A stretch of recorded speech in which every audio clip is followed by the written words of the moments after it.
All right, we're back. Today we're going to be doing a little bit of soil testing. I do my soil test through Whitetail Institute.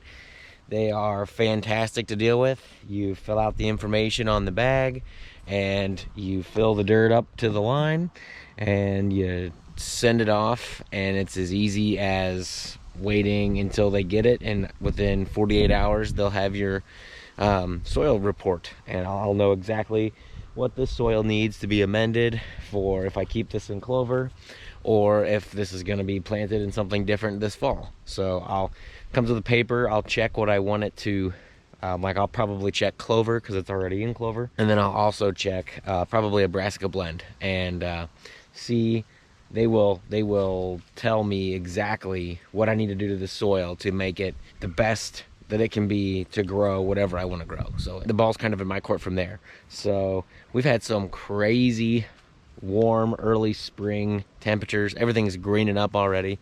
It's March 16th today, and this is the little plot that I frost seeded, not too long ago, and you can already see quite a bit of clover coming up. And again, this was existing clover 2 years ago, so I know it had some clover roots, but it hasn't been sprayed or anything for weeds or grass in 2 years. So I'll be getting to that later in this little mini series of upkeeping the small parcel. But for today, I'm going to be doing some soil sampling. This plot measured out right about 1/5 of an acre by the time it goes all the way around, wrapped to the other corner. I'm going to take about 10 different samples from 10 different spots along this L-shaped plot, if you will. The plot could be vastly different from the far corner over there to where I'm standing now. So I'm gonna do just 10 small individual samples. Just take a little bit from each spot, dump it in the bag, make sure it's filled to the line, and this one will be done. Something about like that. Just gonna kind of flip her up here.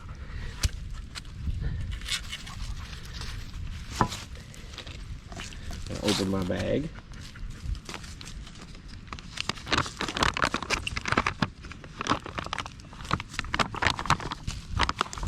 And I'm just going to take a small little sliver and try to crumble it in there.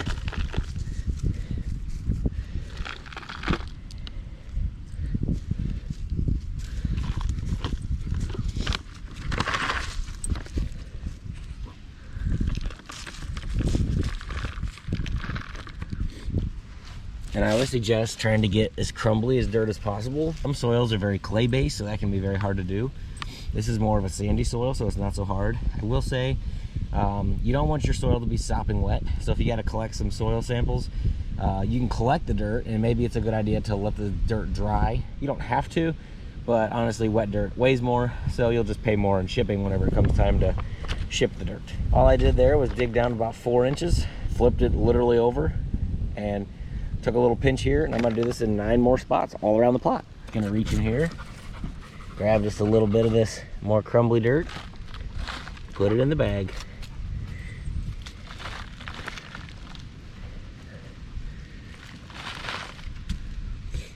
And then I'll just flip her back over, completely unaffected. So when I get my results, I will compare and contrast where this dirt was and where it is now and what it needs for amending, if anything. When you get it filled to the line, just go ahead and take your baggie. Just gonna take it nicely, fold it 1, 2, 3, and take these nice little tabs, fold them back over. Just that easy to get a soil sample. You don't have to have one of those probe tools to dig down and knock out. You can just use a shovel. I always try to keep a clean glove so I don't get anything in the soil. I try not to use my hands because, we have oils on us, and so I will be excited to get this back. And it's like Christmas morning when I get a soil sample back, reading everything that I need to do to the soil, / if I need to do anything to the soil. But this is the first step to growing a great food plot, which is one of the main attractions of this small 6-acre piece. But but I do try to sample my plots once a year. So just kind of see where my soil's at. You always want to label your plot name, and this one we call the strawberry patch, so it'll show up here so you can identify which test is which, because I actually have 10 of these, which is actually 20 pages because one test is 2 pages, and we'll get into that. But so up top is where your name of your patch is, and then this is going to break down what is in your soil. So your phosphorus level, potassium level, calcium level, and magnesium.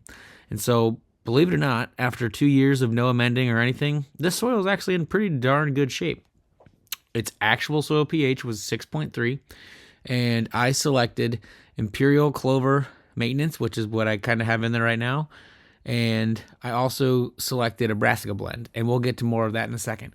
But first I want to talk about the phosphorus. So the phosphorus came out at 25 parts per million, ppm, which is a little above baseline medium. So honestly, my phosphorus in the soil is pretty good. Adequate's usually best, but it's not going to hurt you to have very high phosphorus. And same with potassium. A lot of my soils, I find potassium is very low.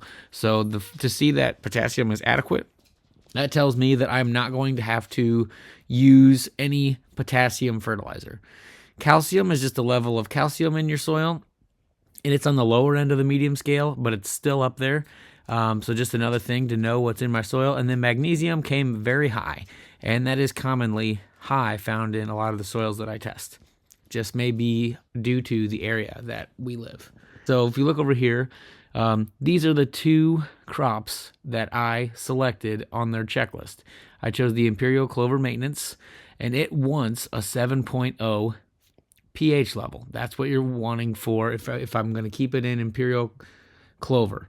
And then the other one is Imperial Beets and Greens, and it calls for a 6.5. So I'm really not far away at all from that. So if I wanted to disc up all that clover and plant beets and greens, I would be sitting pretty good this year. Besides, I'll have to make a couple fertilizer changes. Now right here is your CEC. I have a little helpful table to kind of explain what CEC is, but in a short grasp of words, CEC is how clay-like versus how sandy-like your soil is. And it's just kind of on a scale. My organic matter is 3.2%. Organic matter is just living organisms in your soil, roots and little micro critters and all kinds of different bugs and everything that's good for your soil.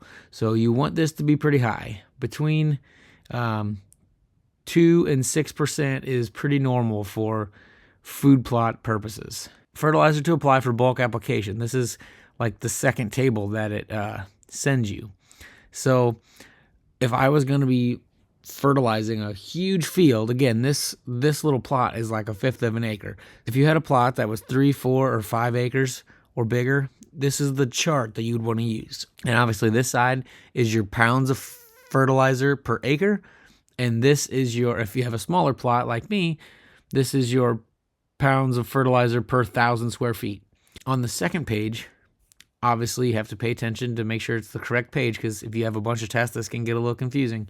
But I'm back to the strawberry patch, and this kind of breaks down exactly what fertilizer I should use. So if I'm going to be sticking with my whole plot to be Imperial Clover Maintenance, the clover that's already there, I'm going to come over to pick, these are listed by row. So you want to pick one row of fertilizer, not a column, and I'll get to that, but like you wouldn't do all of this. You would just pick one of these. But right now we're focusing on the clover, and since I only have one suggestion, they only suggest adding a little bit of phosphorus.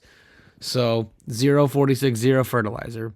And if I had a large plot, I would do 130 pounds per acre. Since my plot is roughly 10,000 square feet, I would just take 2.99 times 10,000, and that would give me my number in pounds of how many pounds of phosphate fertilizer I would need.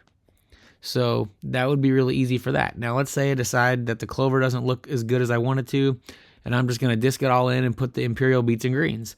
Well, then I would plant that as I normally would, and then I would choose one of the 3 rows for fertilizer.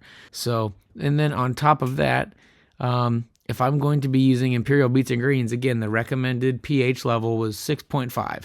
So I'm at 6.3, so it says no lime recommendation needed at this time. So that's kind of nice. However, if I decide to keep it in clover, it wants me to apply 43 pounds of lime per 1,000 square feet. So I would just take 43 times 10,000 square feet, because that's how big my plot is, because I've traced it out. And that would tell me how many bags of lime I need, how many pounds of lime I need, which I could then find out how many bags I need by doing a little bit of math there. Overall, a soil sample is a great way to find out what your soil actually needs so that you can give it the best chance to thrive and grow the way that it needs to. If you give it a shot, I hope you do, because it really has made a difference in our plots.